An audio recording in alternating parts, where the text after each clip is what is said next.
See my drawing abilities. Well, thank you everyone for joining us for a new month of episodes. Yes, it's a new month, so we have a new theme, and this month's theme is Ms. March. Yes, we are looking at films with single letter titles, and so we're looking at the 1951 M. Then the original version of M from 1931 as part of our rated PC for pre-code. And then we'll be looking at a film called I and a film called Z. Hence, Ms. March. So you're in for a variety of films, like I saw at a film festival this past weekend.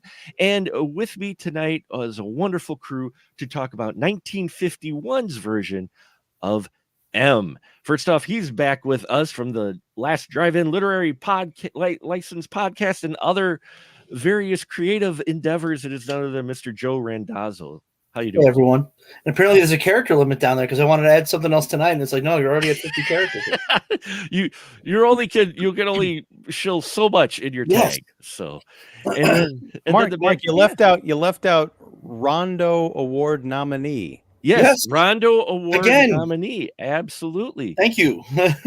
That is awesome. Vote early and often. Yes, vote early and often for the Literary License Podcast to Mr. Joe Randazzo.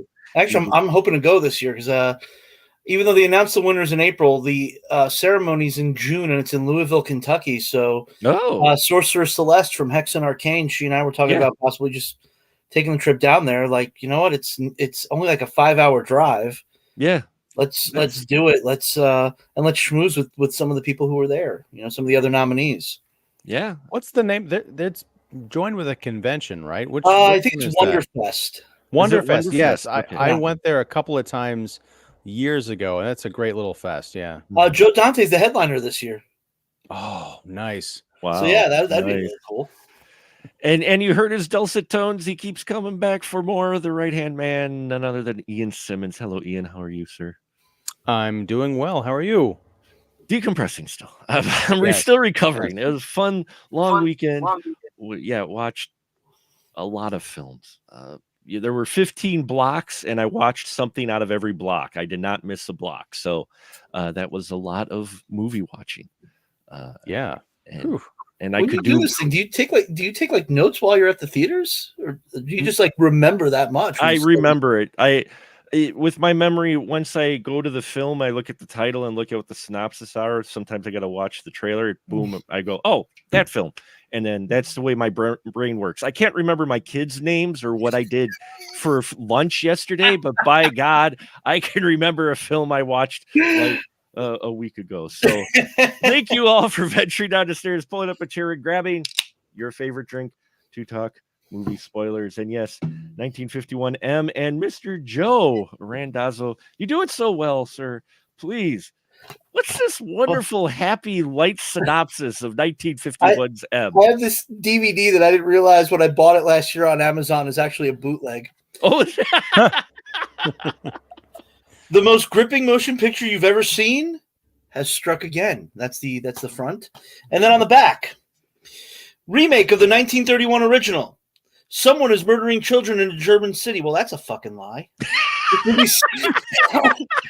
Someone did change the synopsis. Is this Los Angeles, Germany? Well, I guess the synopsis is basically the same. It is. Someone is murdering children in a small Los Angeles, in a Los Angeles city, in an American city, and someone's killing children in Los Angeles in this one. The police search is so intense, it is disturbing the quote-unquote normal criminals, and the local hoods decide to help find the murderer as quickly as possible, which is basically the plot of the 1931 movie. Yeah. I noticed you're shooting in California, so I noticed there's a lot more daylight in this one than there is in the German version, which is very dark. It's almost all at night. Oh yeah, from what I remember at least. Yeah, we'll be talking about that one next week. That should be a fun difference. So yeah, this is. I mean, trying to jog my memory on the 1931 version. Aside from the fact that the ending here takes place in a parking garage. as opposed to it was an office, I think, wasn't it? the basement of an office building in the original. I'll jog my memory when I rewatch that next week. Okay. There really isn't much of a difference in plot wise. I mean, now it's a flute instead of a guy whistling. Yeah. That tips off the blind balloon salesman. Also, who was it? Was it David Wayne? I think the Mad Hatter. Yeah, it's the Mad Hatter from Batman as our disturbed individual. Yeah. Yes. He doesn't have the presence of Peter Lorre. So it's kind of strange to see it. I like seeing Raymond Burr in here. God, he was huge at this point, though. Well, yeah, and then he's got the gruff voice too. So it was like at first, because I saw Burr was in the title, I'm like, oh, Raymond Burr's in this, and I'm waiting. I'm like, when's he showing up? And then there was like a shot from behind, and you hear this. Yeah, well, maybe we've got, and I'm like, what? And then he turned around and you look at it's Raymond Burr. I'm like, that's not. How is that his voice? That's not Perry Mason. What the hell? Yeah, there's no mistaking him though. Once he speaks. Oh yeah, but yeah. The great Raymond Burr, who was in a lot of these 50s noirs. I'm trying to like think of like what I just finished it like a couple minutes before we came on here, so I'm trying to like it kind of feels like a cheat because I don't feel like they did anything really that drastically different. And the story, yeah, the story itself is so emotional that you're going to have an emotional reaction. It's a guy murdering little girls. Yeah. If I remember, correctly, the 31 version, there was more of the idea that he was doing something else also, which for all intents and purposes here is not happening. No. He's just straight up just killing them. But yeah, I'm watching this. I kind of don't know how to feel about it because I was like, okay. I also have seen the Fritz Lang movie. Sure. Yeah, I mean that's especially some of the earlier remakes they did. They have some of those to where it's so beat for beat. It's like all we did was replace locations and casting, but the writing's very much the same. Which I understand bringing it because you're talking 20 years after the original release. So if the 50s young generation is anywhere like the today generation, nobody's looking at a movie 20 years ago. So, for them, this would be a new movie for them, for many. Well, I mean, literally, because they probably didn't have the availability of just going back and watching a movie from 20 years earlier. Was the original film, I know it was set in Germany, but was it a German film or was it an American production? Film. It's a German film, so that'll be fun to talk about next week between that one and this one. But yeah, it's a film by itself, though, Joe. What I know you were talking about. I mean, it's entertaining. It did keep my attention, but I mean, it's a story that lends itself to that kind of raw, visceral emotion of this is, you want them to catch this guy who's literally murdering children. Mm-hmm. So I feel like that kind of story is kind of a cheat in a way, because of course it's going to be somewhat engrossing. You don't have to be that great a filmmaker to make somebody care about, wanting to catch a guy who's killing kids. So a little bit of a cheat. Yes. Solid movie. Yes. Would I ever rewatch it? I don't know. I don't know if I would ever rewatch this. Now, how much of that is a reaction to you having seen the 31 version and perhaps liking it more, or at least since this is a remake of that, seeing this as just a copy of it? Like if you were to just take, and I know we haven't talked about the 31. I've not seen the 31 version. I'd not seen the 51 version until today. So I'm just curious where this reaction might be coming from. Mark asked, as a movie on its own, can you answer that question because you've got this other baggage? You see, that's the thing. It's kind of strange to think about. Like if I hadn't seen the 31 version so many times, would I I think it's still a somewhat enjoyable movie. Mm-hmm. Like this one or the 31 version? I think this one's still somewhat enjoyable. I don't think it's as good as the 31 version. but we'll talk about the 31 version next week. Mhm. Yeah, I mean, I still liked it. I don't know if I would have liked it more or less if I hadn't seen the 31 version.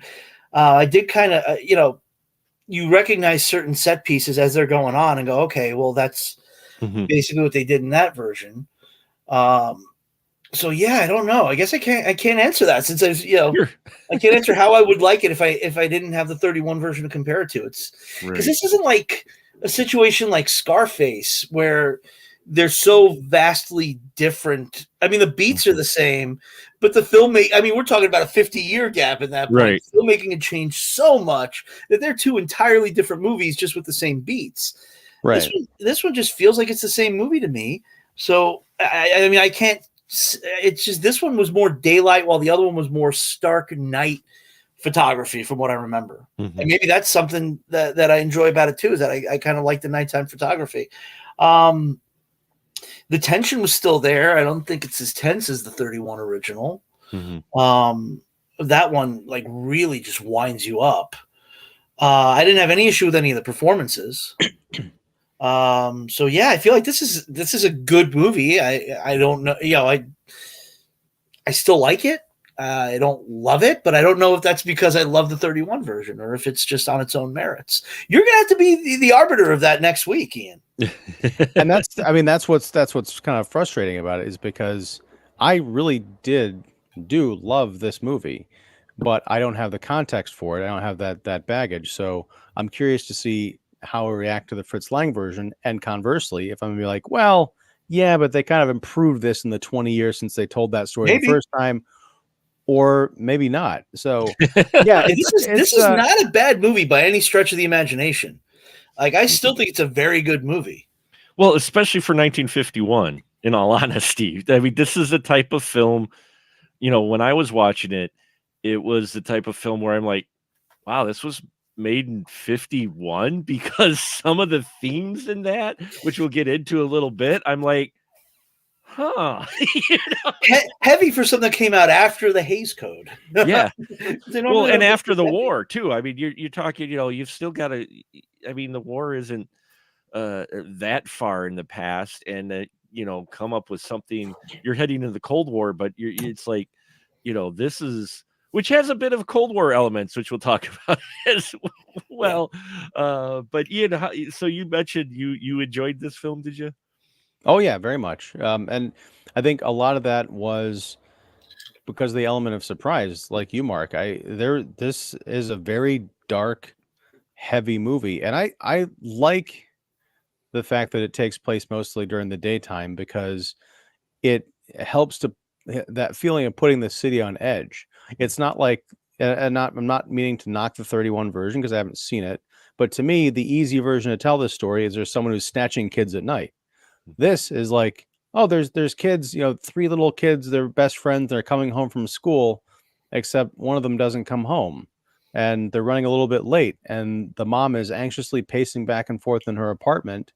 And then the two little neighbor kids come home, and she's like, where's Elsie? I think her name Yeah, was. And it's like, Elsie. oh, she stayed behind, or she didn't come with us Mhm. or something. And that becomes a big problem. The fact that there's all these this guy is just wandering around Freddy Kruegering these little kids, just like snatching them, and there's all these people around. It's Mhm. very rare that he's just picking them up while they're wandering by themselves. It's usually a very busy street. I think the whole like not edible, Oedipal complex, not exactly that, because I don't think he wanted to sleep with his mother, but he definitely had a fixation going on. That Definitely. creepy scene where he had the framed picture of his mother, and he's kind of beating himself up over it, and then he breaks down at the end in that parking garage. Like, this is 9 years before Psycho. I can Mhm. see a direct line between this character and Norman Bates. It's fascinating, and I didn't really look into the synopsis of this beforehand, so I thought, okay, I knew it was about a guy who kills Mhm. kids. I didn't pick up on the angle until I was watching it. Okay, the cops are after him, obviously, but then there's a mob element in town that is grateful that the attention is being taken off of them for their exploits and being focused on this investigation because this guy has killed a lot of kids. but it's also in the mob's interest to make sure that they catch this guy too. So you've got these two parallel, one is the law and the other is the vigilante justice going after this character. And the mob boss isn't just this cigar chomping, idiot. He's like a charismatic kind of businessman up until the end when he kind of loses control, and that's ultimately his downfall. But there's so many colorful underworld figures in this movie that I loved everything about it. Particularly that parking garage scene, which I didn't see coming. You've got the barrister standing up, begging for a drink because he can't believe he has to do what he's doing. The It reminded me fucking of something drunk like, lawyer. right. It They reminded me set of him up something like, perfectly the entire movie. Every time he's doing anything, he's got to take a drink. yes. And I realized just how much I love lawyers lawyering outside of courtrooms. Oh There's yeah. this movie. There's The Devil and Daniel Webster, Mhm. which I think that kind of takes place in a barn or something, if I Mhm. recall. It's just so cool, Mhm. and the ending, my God, they drag the guy away, kicking and screaming, and the dead lawyer's just there on the pavement, and then the cops show up. They're just supposed to guard the crime scene, and that's it. Like, wait, what? No, what happened? Loved it. Well, you mentioned, it's one of the first victim in the movie when he takes Elsie. You kind of see the shift because they show him walking up to and walking away with Elsie, and two other guys walk by him, and they don't think anything of it. Mhm. Because why should they assume that this guy's going to take this little girl and go kill her somewhere? Conversely, 10 minutes later, every time a guy looks at a little girl, everyone comes down on him. I wrote down in my notebook "maniac cop" because this Yes. reminded me of that phenomenon when the cops started killing people and everyone was losing their minds. Yeah. Yeah. You got the father being attacked. The Mhm. father with his daughter being attacked outside. I think it was a A movie movie or theater. something. Yeah, a movie theater with Yeah, because the worst it's cinematic assumed. punch ever. But Yeah, well, that first punch was so. I'm like watching. I'm like, on one hand, that's rather real. On the other hand, that was like the worst movie punch I ever saw. but it kind of shows how like the public can lose their minds over something like this, and we still see, like, during the pandemic with all the stuff about Wayfair, where people started losing their minds that Wayfair was selling children. I'm like, that's the most ridiculous thing I've ever heard. But there were people who thought that. You see how these kinds of really dumbass conspiracies could come out of this kind of thing, because the public just gets whipped into a frenzy to the point where they're attacking a father who's with his daughter because they assume, oh, this guy's with this little girl, that's probably the killer. They don't think that could be a little girl with her father. The guy who helps the little girl on the roller skates who hurts her Yeah. leg, they accost him, and he wasn't doing anything. He was just like, oh my God, you need to head home and have your parents take care of this. And like, why do you care where she lives? Yeah.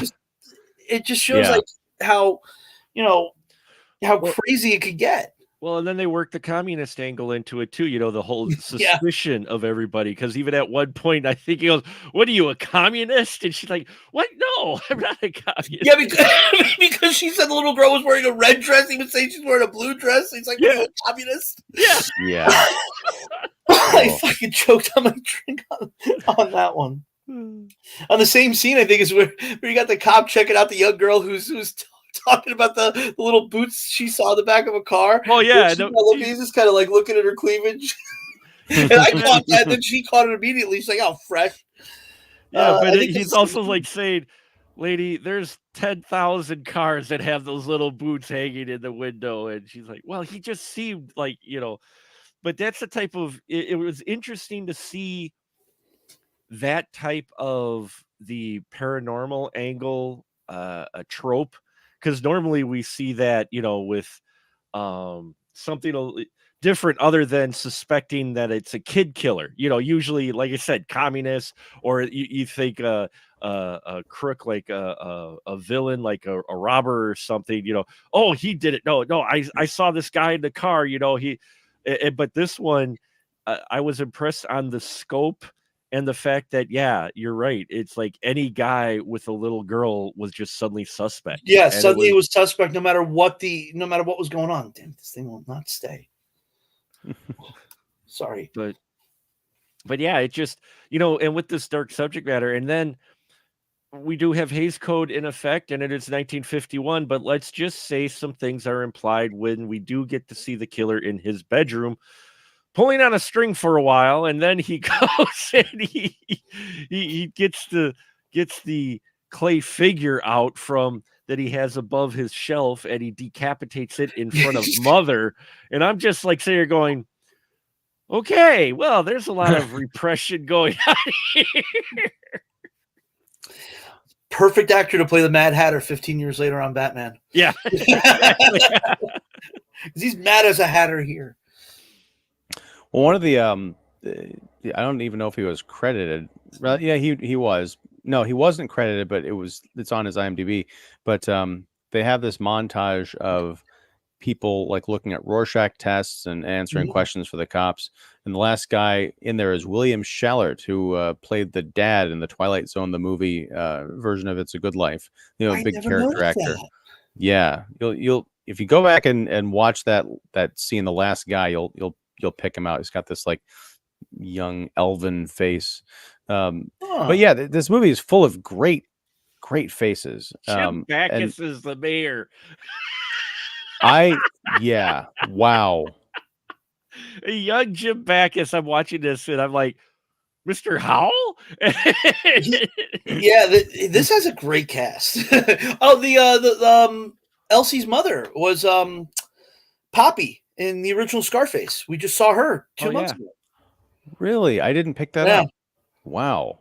So yeah, we've got a pretty decent cast for this. It's like I said, I may not like it as much as the original, but it's still a solid movie. It's not a bad movie by any stretch of the imagination. The only thing was I don't know if I would have liked it better if I saw it first, because I'm never going to know that. But one of the most interesting angles to this story, and again, I don't remember ever seeing the 31 version, and if it's that accurate, it's probably in the 31 version, which again we're going to cover next week. I like doing these things a little bit backwards, even though it may complicate things. But what I liked in this is the people that once it was kind of I love who is the first person to actually identify like who the killer is, and then how some of the other civilians went about things, like the blind guy identifying who the killer is pretty much before anyone else, like confirming. He's like, oh shit. And then you had the young guy who puts a mark on the guy's jacket, which I was like, I don't remember too much of that happening. I was waiting for him to like confront him and take the girl, and they get in a fight or whatnot. But no, he puts an M on the back of the guy's jacket. And then you had the shoe shine guy who has a cane, who is one of the first people to go chasing after it. I'm like sitting here going, you have a diverse group of people going after him that aren't all able-bodied young men. Yeah. But it just shows how everybody will come together. I'd like to think that if a child is actually in danger, we would all come together like that and be like, no, we got to do something to stop this. But it goes to show that, yeah, people do react that kind of way viscerally to the idea of a child being harmed. It's just more. What if he was wrong? Could it possibly be two guys whistling the same tune? True. Yeah. They're all very fortunate that they happen to catch the right psycho. I was kind of waiting for there to be some kind of a twist where it wasn't him, or he knew who it was and he was like freaked out by that fact or something. But no, it's pretty straightforward.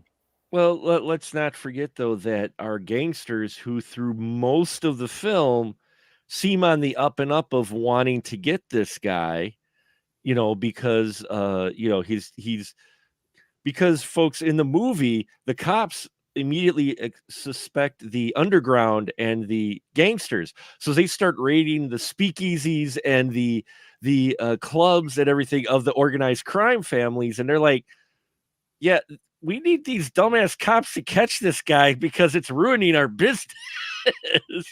Well, you also have the one gangster who stupidly tells his boss, "Oh, I thought you were behind these. Oh my God. To get the heat off of us." Like, bro, I thought he was going to kill him. I was waiting for it. I thought he was going to have Raymond Burr take him out back and kill him, because I'm like, wait, you just said to the boss, this gangster. Yeah, I think you're the one who's orchestrating these child murders to get the heat off of us. I thought it was going to be, De Niro as Al Capone, talking about his passion for baseball, and then just fucking Joe Pesci getting made in a different way. Yeah, he just Raymond Burr. Go take him out back. Show him the new work we're doing. The new work we're doing in the room with the with all the tarp down. Well, but that's the thing that I liked about this portrayal of the mob is they're not one dimensional. I mean, we kind of see towards the end in the parking garage where there's the one cat who's behind Marshall, who's our lead heavy. He's kind of like giving him crap and just like whispering in his ear about like how they're gonna get caught. And even when the cops show up, he's like standing there putting his hands behind his back before the cop even comes up behind him. He knows the jig is up. So it kind of like it was Mr. Scarface and some of those other, actually all the Scarfaces where you've got the one guy who's the head of everything, and usually there's the young upstart who's gunning for his job. Literally, the lead guy often he rules through intimidation or influence, but there's an insecurity there, and that's what I saw in this. Like, yeah, when he's accused of orchestrating these child murders, he doesn't go off the rails or anything.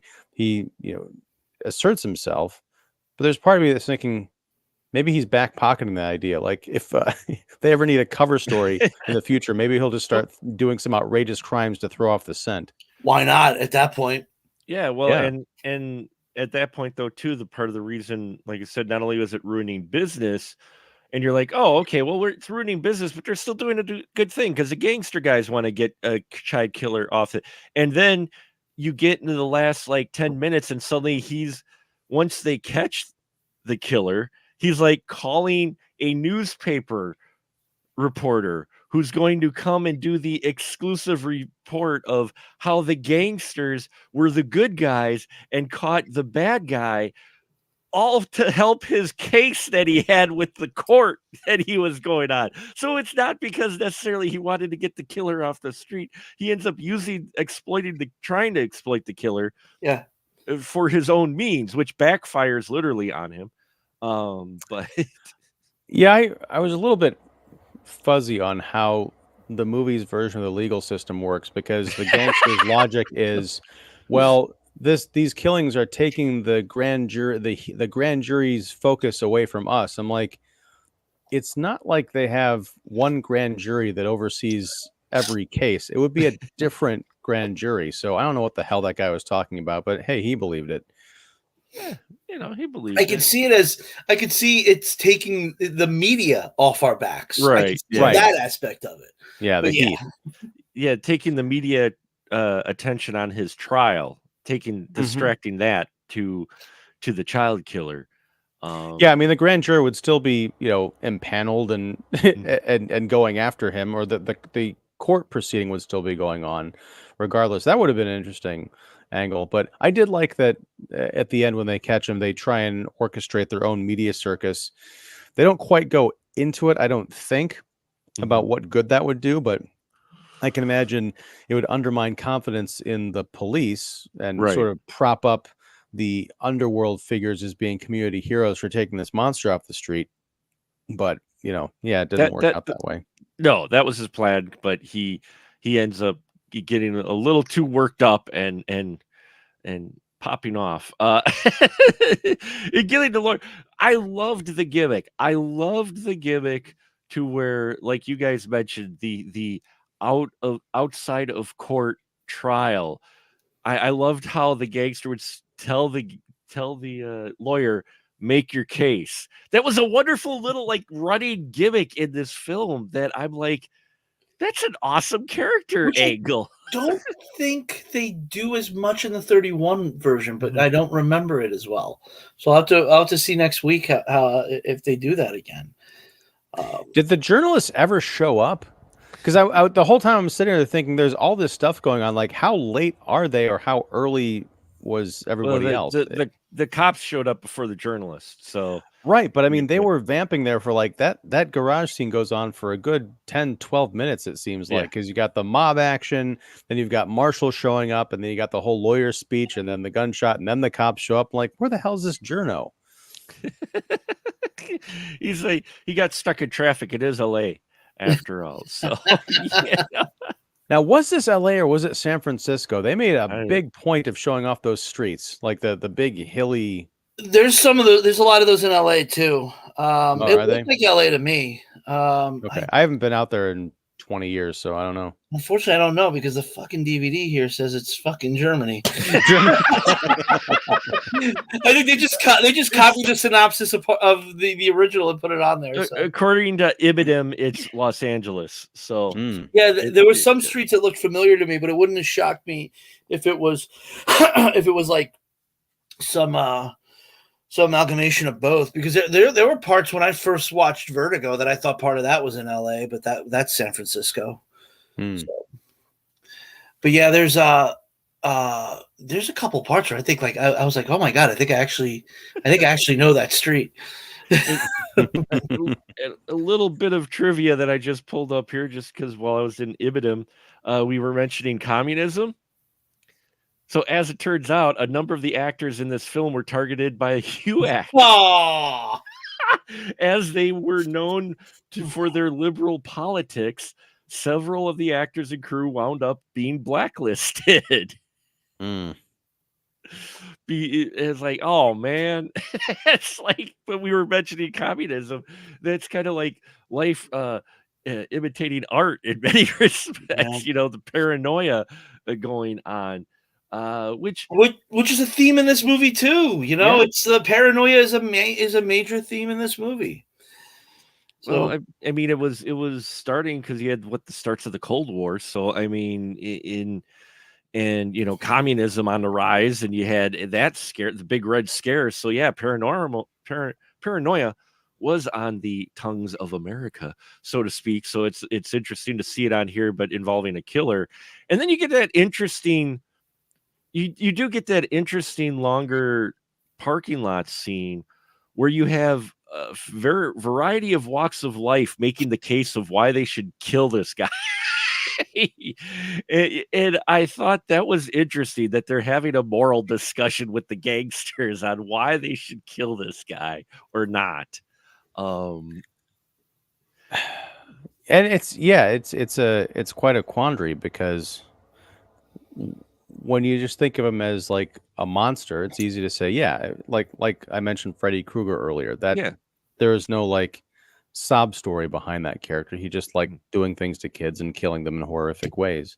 But here he's got, he's clearly deranged and belongs in a hospital, and he says he wants treatment, and one of the reasons he lashes out is because he wants to be caught, he wants to get treatment, but he's also afraid. So it's like he's a walking contradiction.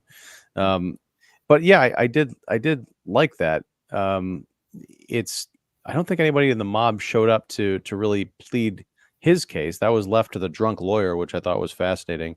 But yeah, it's a tense scene. I was, when they started ganging up on him and beating the crap out of him, I thought that was it. I didn't know that anyone else was going to show up, because like one thing I like about this film is there's constant kind of twists and turns, and it's taking these surprising routes.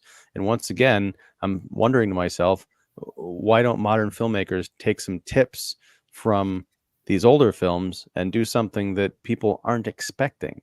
Even if it's been done before, it was done before like 70 years ago. Yeah, it's time to dust off some classics. 90 in the case of the original version of this movie. Yeah. So yeah, it's I guess we'll talk more about this next week, but paranoia is a heavy theme in Fritz Lang movies of the 30s. When you consider that he's making these in Germany in the 1930s, you kind of start to, you kind of understand why. but the idea of mob justice and mob rule comes up in other films of his. But we'll get to that next week. Joseph Losey made a couple of noirs that I like. So this was the first time I've seen this movie, but I've seen other movies of his. I think he made The Sleeping Tiger, which I really enjoyed. And that's one of the reasons I when I saw, I'll pick up his remake of M. It was, the DVD was like $6.99 or something, so it wasn't even like anything expensive. Obviously, that money didn't go to a synopsis writer. He just copied and pasted. Literally, it's just like, hey, look at this. Copied and pasted not even the right movie. The 1931 synopsis. They got the cast right though. They got David Wayne, Steve Brody, Raymond Burr, all on the back here. So it's kind of funny. Speaking of the price that you paid for that, I noticed that the cab company, the number was 6969. I appreciate that. I didn't notice that. That's something I should have noticed. I mean, for a 51 movie and the type of movie it is too, though, this is actually a rather large production if you think about it. How many locations, cast, scenes. I mean, it's not like you have extended scenes in one room like you get with some of the older films, where they didn't have a budget, so they don't do a whole lot of. I mean, there's a lot of set pieces in this film overall. Oh my God! You look at the inside the mannequin factory, which is kind of like the penultimate set piece that we have here. There's a whole scene of just watching this elevator, go up to the 4th floor and people getting off, and then you kind of see the night watchman making his rounds. It's beautiful, and you also get to see the mechanics of how old buildings work with elevators. Not that they necessarily cared back in 1951, because they're probably like, yeah, it's an elevator. But for us, we're used to like hotel elevators and stuff where everything is behind walls. To see this giant box like lifted up into the sky on cables is pretty cool. On top of that, it didn't register until after they dragged the killer off, the mob, I mean, because they get into this building. They're trying to sweep all of the floors because they know the killer is in there with another little girl.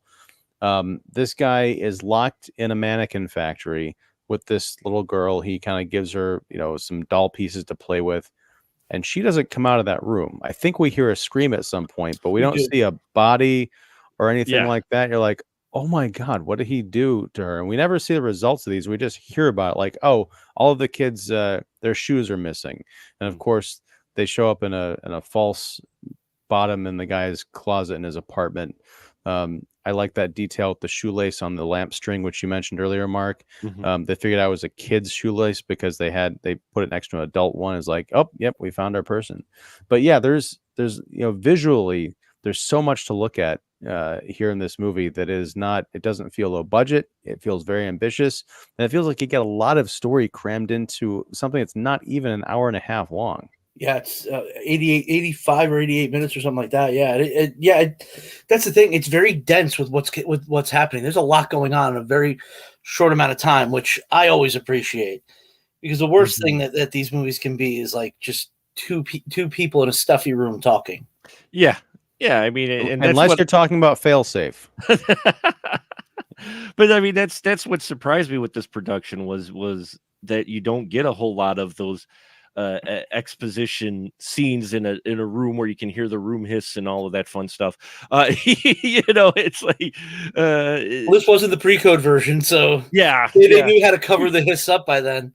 Yes, but it moves along, and they nothing really felt like it gets sacrificed for the story. They everything, what you get pretty much moves everything. You don't get a whole lot of the filler in here at all. I mean, even the the scene, the montage scene with the different witnesses, they actually grab one piece, but it does which leads to the string idea. Was the guy, I loved that they're doing the Rorschach test, and they're doing the word association test, and they get to that one guy, and what is it? They said neck, and he goes string, and it's like a choke. and then they there's a bit of dialogue afterwards, like, yeah, what about the guy who said choke? He's like, oh, he was harmless. And Oh like, yeah. okay. Oh yeah, that's right. Yeah, he says string and he goes choke, and it's like, and then that sparked though the cop going back and checking the string and whatnot, which then, if you think about inference, and maybe my brain is just dark like that, but considering how dark this film is, him grabbing the shoestring, which is a child's shoestring in his scene, where the one extended scene where we actually spend time with the killer in his room, just adds a whole nother layer of darkness to this character.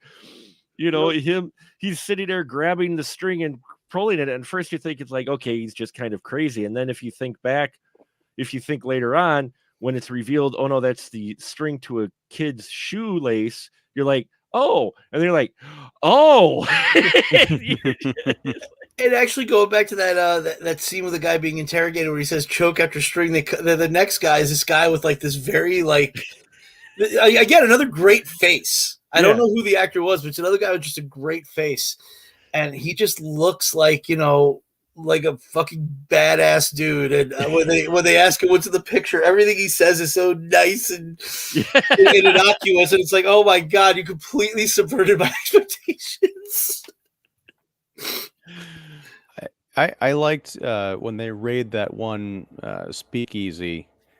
They're pulling people over. It's like, what are you doing here? And they have this scummy looking little wino guy. And the guy says, what are you doing here? What are you doing down here? And he says, slumming.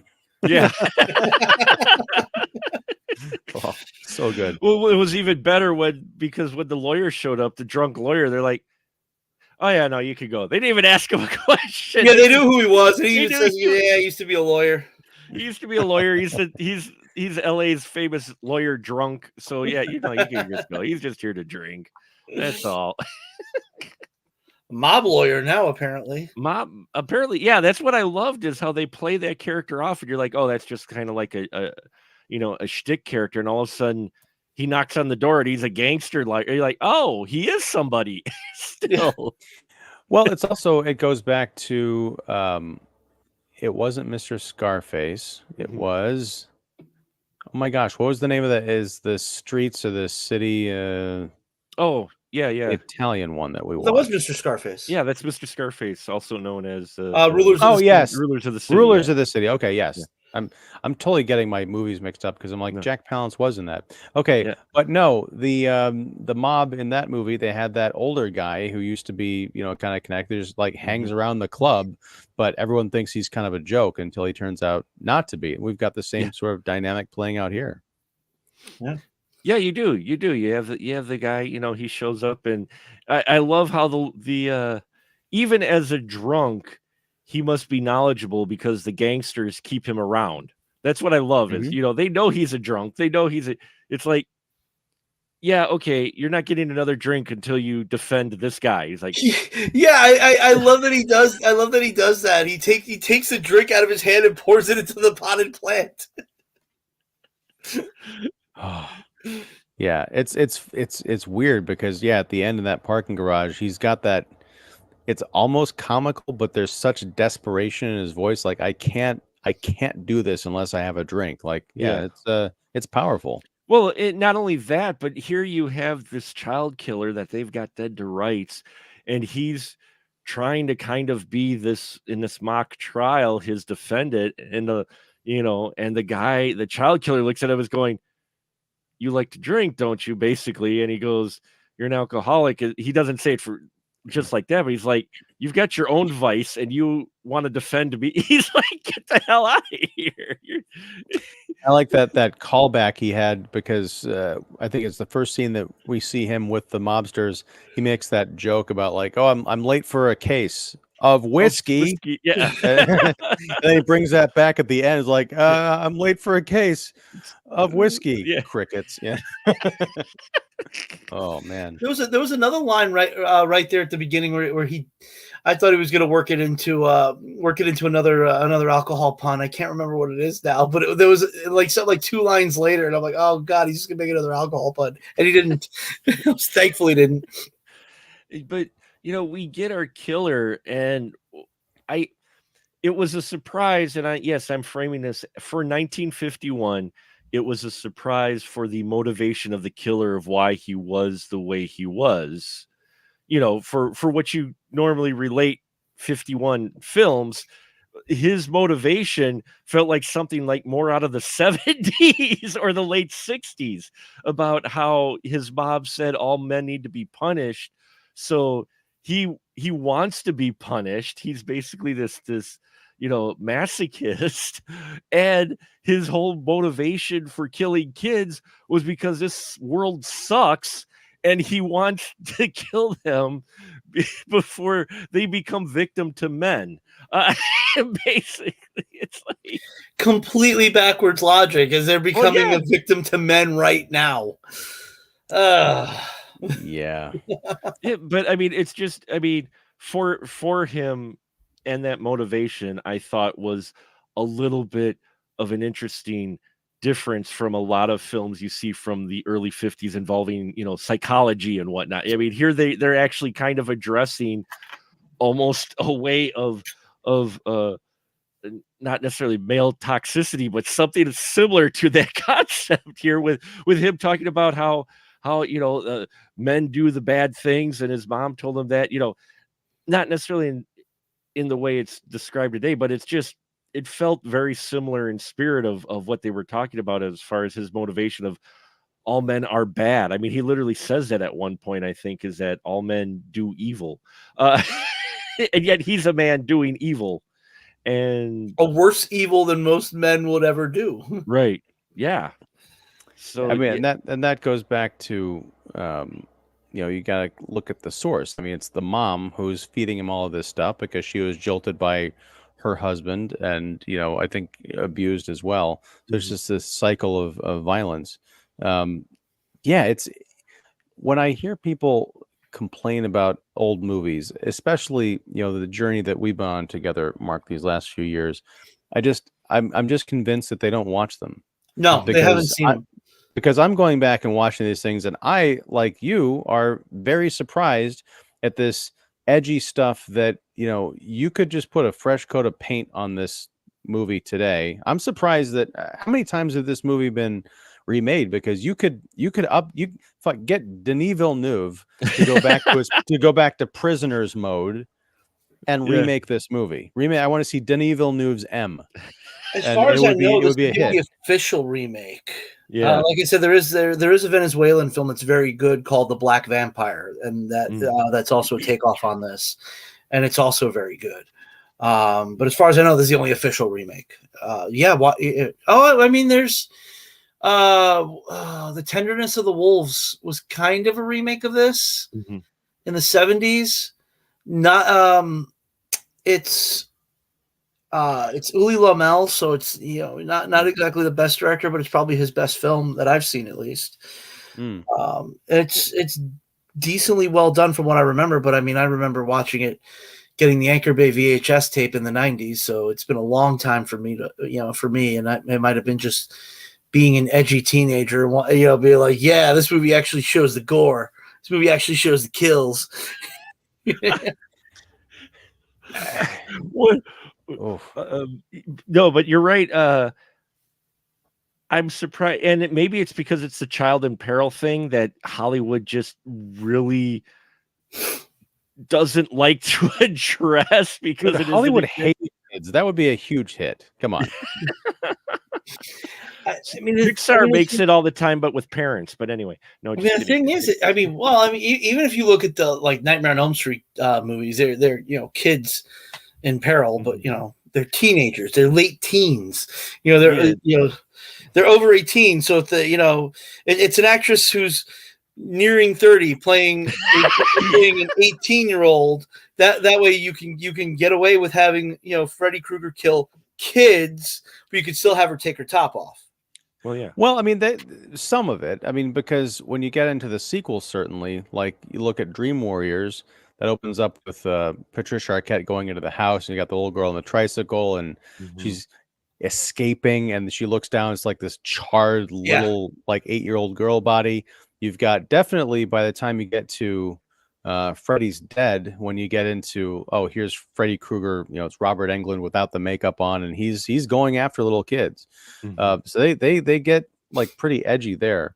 But yeah, I think that you could again. I'm going back to Denis Villeneuve's Prisoners, a movie that I find reprehensible, but I feel like it just needed a better script. And I think Yeah. if you were just to adapt M, that is the better script. He could make Mm-hmm. something truly chilling and without showing anything. That's one of the Right. strengths of this movie is it's all theater of the mind. Like, oh, he killed these kids and all their shoes are missing. That's creepy as hell. Yeah, and you don't even see that. You don't see a body of a kid or anything or some crime scene or whatnot. It's all in a report amongst the detectives talking to each other over or on the news, what has happened. And you're like, holy shit. They do. They even get artsy. Like you see Mhm. the balloon that Elsie gets, Mhm. at the fair or whatever from the blind balloon guy. It's implied that when she dies, you see the balloon floating up to Yeah. heaven. It's great stuff. I mean, I love that the name of this movie is M because, like, yes, it's Operation Murderer or whatever, Yeah. but it could be murderer, it could be mob, mafia, misandry, marshal. It's all over the place. And normally I just roll my eyes really hard, but they bury these little things all throughout the film. So when you walk away from, you're like, holy shit, the symbolism is everywhere. And it really works. Even in this remake, it really works. Like I said, it's still a very solid movie. But actually, I rewatched just a couple days ago. I rewatched Nightmare on Elm Street 3. Just I was cleaning up around the house, and I was like, I'm gonna. And I had my Blu-ray set, so I'm like, I really feel like watching part 3. I threw it on, and it's funny watching it now that, like, I guess being older now, being in my 40s now, I kind of look and I'm like, man, this is all. It really is a heartbreaking story about a bunch of kids who nobody wants to listen to, Mhm. being locked up in an asylum that they maybe shouldn't be in because all the stuff that they're saying is going on is really going on, but all the adults in their life are like, oh, you're just crazy and I don't want to deal with you. And Yeah. watching it now, I kind of watch it and I'm like, yeah, there's a sadness to that movie now that I didn't Oh, pick yeah. up on as a kid because it was just, Freddy killing people, Freddy turning into a worm and eating Patricia Arquette and, all that stuff. And when you're a kid, you don't put it together. But then, like, yeah, now I'm like, man, this really is about these poor kids who are just misunderstood and just basically told nothing you say matters. And it's one of the great, I think, character deaths or character arcs with Nancy Thompson there at the end. Yeah. When she's like laying there dying in Patricia Arquette's arms. I mean, Nightmare on Elm Street 3 is a better movie that had any right to be. It I think is. it's probably the strongest one of the series. I mean, I've got a special place in my heart for 4, mostly because it's sort of a continuation directly. I don't really give a shit about 5, but yeah, 3 was really special. Look at the was pedigree of the people who work behind the scenes on 3 because you have Chuck Russell, who's a great director. Then you have Wes Craven and Frank Darabont on the script. Yeah.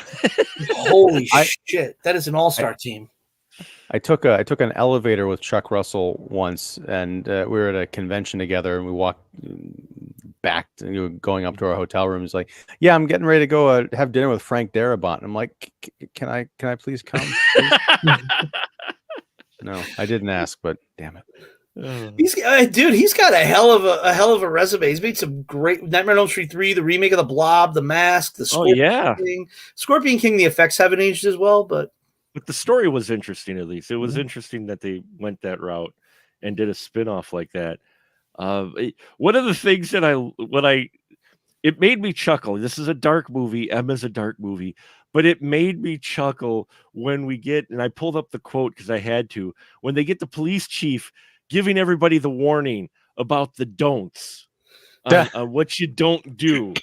So let me read this out, folks, because it's the last don't that just made me laugh. It was like, he says, don't let your children accept rides from strangers. Sometimes these are one-way rides leading to death.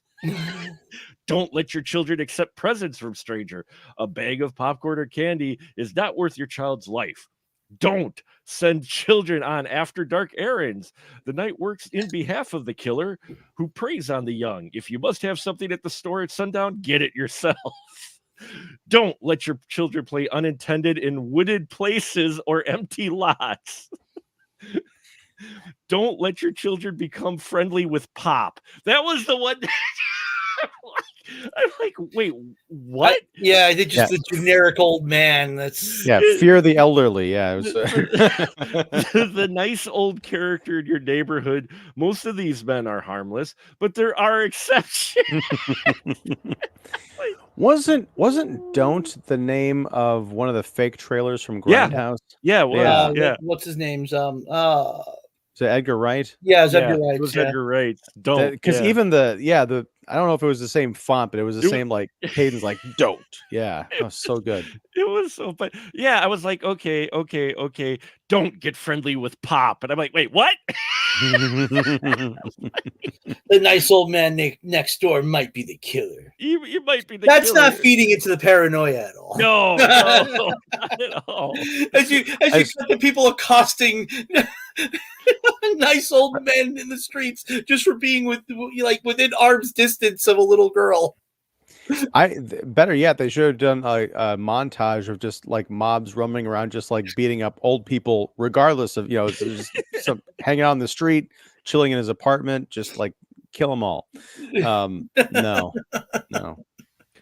Well, let's face it too. The characters who get confronted or accosted by people on the street don't exactly help their case any. The guy who helped the young girl who hurt her ankle with the roller skates could have maybe handled that, at least when he physically is helping her to the steps, handled it a little bit differently than what he did, being aware of everybody's paranoia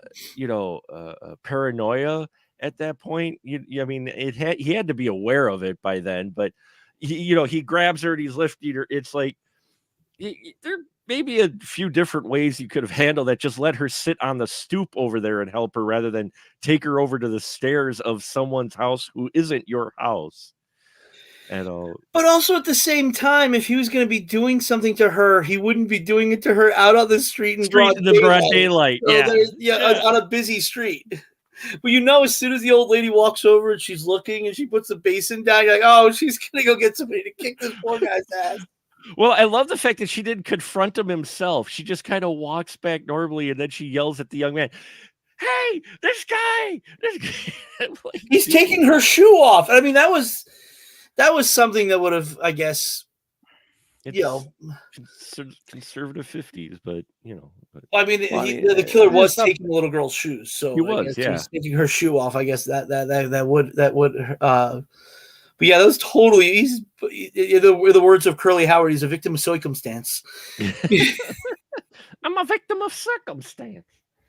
Yeah, I was surprised that he got as far as the stoop, because if you'll notice, when he picks her up off the sidewalk, his one hand comes around. He's like supporting her by like grabbing her, A cup or whatever. Like, wow, that I was expecting someone to be walking by at that moment, not a minute later where he's got her over by the stoop. But I mean, I think it makes sense, because I don't know that he's probably like anybody else, minding their own business, assuming that people are normal and not obsessed, crazed over this whole thing. Because as far as in his mind, he's just helping a kid up off the sidewalk who hurt herself.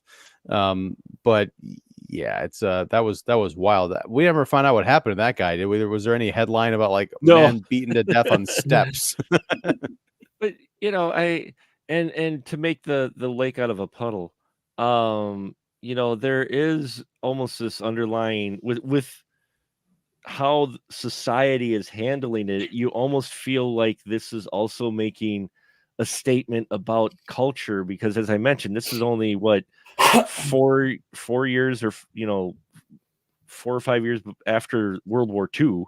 And the whole idea of it may be a possible innocence lost in your culture, to where before the killer was around, if an old guy's helping a young girl, nobody thinks of anything. Now he's helping her, everybody's paranoia. Now your culture has changed. The whole city culture has changed to where anything that looks innocent may not be innocent, and now you're afraid it's not innocent, whereas before you took it as innocent. So it's like a a not necessarily ruining of society, but a changing of thought, of cultural and moral acceptance, maybe in your culture, as well, running through it. You know what I'm trying to That say? Yeah, I know exactly what you yeah, mean.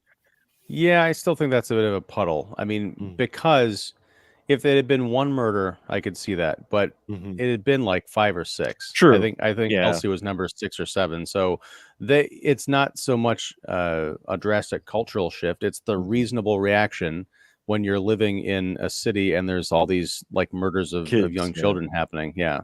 That's true. Yeah, I don't know. I don't know. I got kind of that impression. But yeah, you're right. If it was one and everybody freaked out, that could be more of the angle versus this, to where, yeah, we're just gonna get the mob mentality of, hey, mob justice, vigilante justice, do it because the cops can't. So Well, you also have that. You also have that discussion too of, there needs to be less lawyers and more cops, and I'm like, you don't want that either. no, Like, there's always somebody who brings up the idea of just suspending suspending rights and suspending fair trials, and we should just be able to kill people. Like, there's always somebody that's like, that's why we have the purge, don't you know? Well, it was also, interesting that the mob had the entire city so wired from, shoeshine people to the Cabbies, yeah. entire cabbie union. They had eyes everywhere and Mhm. people on the payroll. There was that great scene where Raymond Burr is sitting in the taxi, like handing out $100 bills to the people who had done their job, like right before the garage scene. It's great. It's that little detail, like, wow, okay, so this is how they get paid out. It's an actual line. Yeah. Yeah. $100 in 1951 is about 1,100 now. And there's our conversion moment of the spoiler room. I should put like a banner now that's saying, and now the money conversion moment of the spoiler I think room. it's the only instance of people mentioning money in this movie is there's a C note if it's the right guy. There's a C note in it for you. So yeah, it's about $1,157. So that was some bank they were putting out to these people. So, and you had the one guy who wanted a little more, and he's like, "Get the fuck out of here!" How about Raymond handled that? He just looked at him. He's like, get the fuck out of here! You got paid. Get out of here." I like that his character's name was Potsy. I just thought of was Happy Days. Yeah. Yeah. So there you have it, folks. M from 1951, a remake of the 1931 one, which we will be covering next week, which you'll want to tune in for. I think we all agree this is a solid film, whether or not you're more of a fan of the original. As far as especially an early 50s film, it really holds up. I definitely would not steer anybody away from this. Yeah.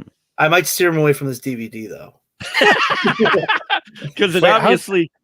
How's the quality of it? I mean, is it just the quality was fine, but I had to switch over to the archive.com version at the end because the original source that they copied it from started skipping, and I guess nobody paid attention to that. And I'm like, wait, is my DVD skipping? Maybe I'll try it on a different player, but I hit the button and the timer is still going perfectly. I'm like, no, the source material started skipping and they just couldn't be bothered.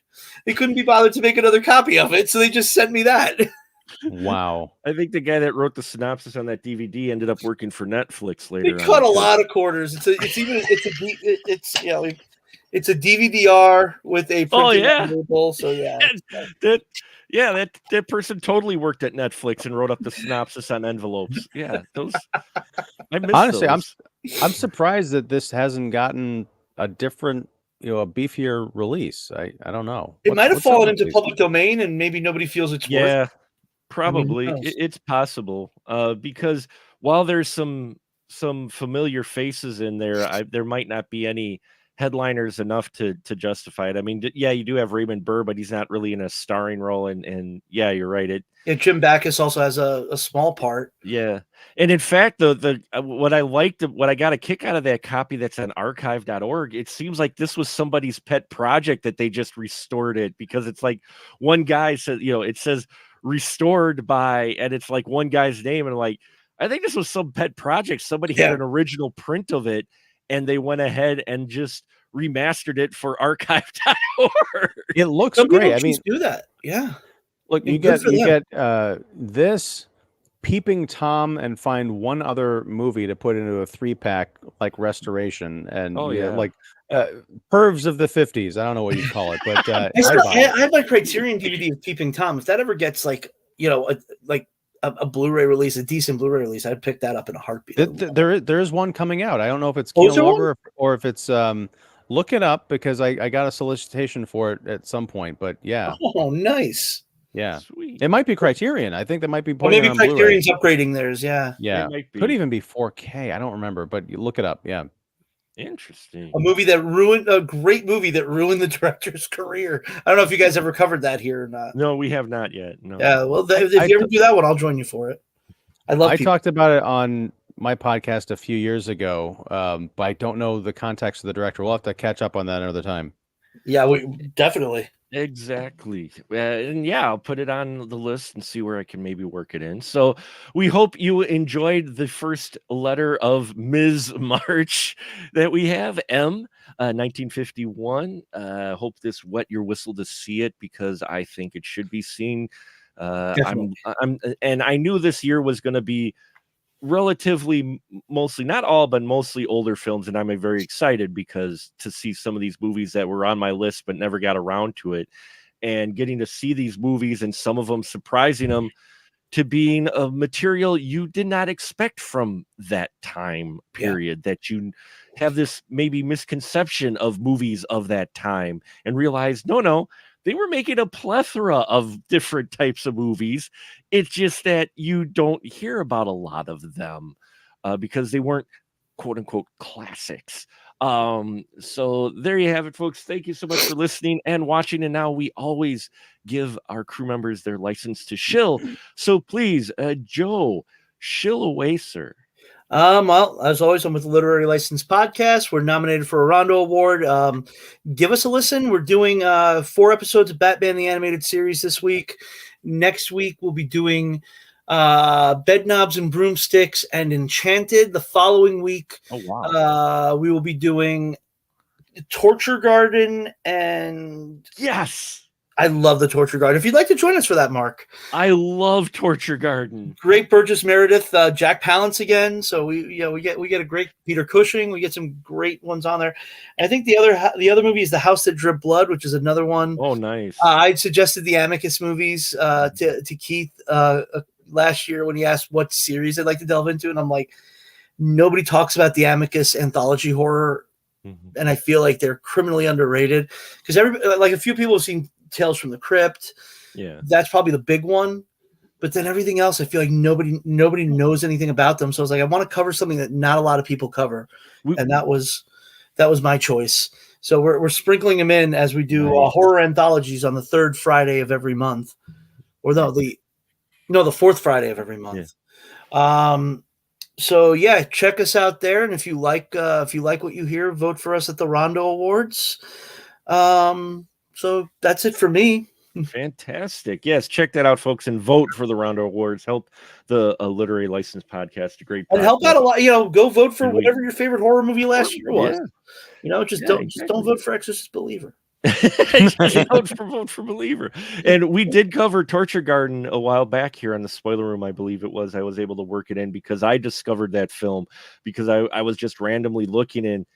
Our good friend Doc told me about it. He's like, yeah, there's I just ran across it because I was doing something else, and I'm like, wait, Burgess Meredith, and I'm like, wait, Jack Palance, wait, Peter Cushing. I'm like, how the fuck do you have a movie with these 3 individuals in it? And I've never heard about it before. So I got Torture Garden, and just seeing Palance and Burgess in scenes together alone makes it so worthwhile. Even it's the wraparound story. It's like, oh my God. And then the story that Cushing is involved in involves Edgar Allan Poe. It's just, it's the man who collected Poe. the man who collected Poe. And that one, again, you're just watching this film with some of these classic actors, and you're like, out of this obscure anthology horror film, and it's wonderful. And Burgess is just delightful as the host of this wax figure attraction called the Torture Garden. And so it's a lot of fun. I really have enjoyed that movie, and I have a beautiful, pristine Blu-ray that I bought a couple years ago that I've never watched it on. So this is going to be the best looking I've ever seen the movie. Yeah, I just have it on DVD, but that's awesome. You got it on Blu-ray. Yeah, it was on a Blu-ray with it was the Psycho Circus triple feature. It was with what was it with? I'll have to look. I'll have to look later. And Mr. Ian Simmons, License to Shill is yours. Well, thank you. I'm Ian Simmons. I run Kicking the Seat, which you can find at kickseat.com. And also you can find me on YouTube, where I do reviews and interviews and live streams and all that good stuff. And this Wednesday night, you're going to be talking about someone we mentioned on this show earlier tonight, Denis Villeneuve, Dune Part 2. So doing that live 8 p.m. Central on Wednesday the 6th. So come hang out and see what you think of what we think. And, exciting to see the sequel 40 years in the making. I can't wait to see what Lynch's son does with the Dune Part 2, because do they bring Sting back?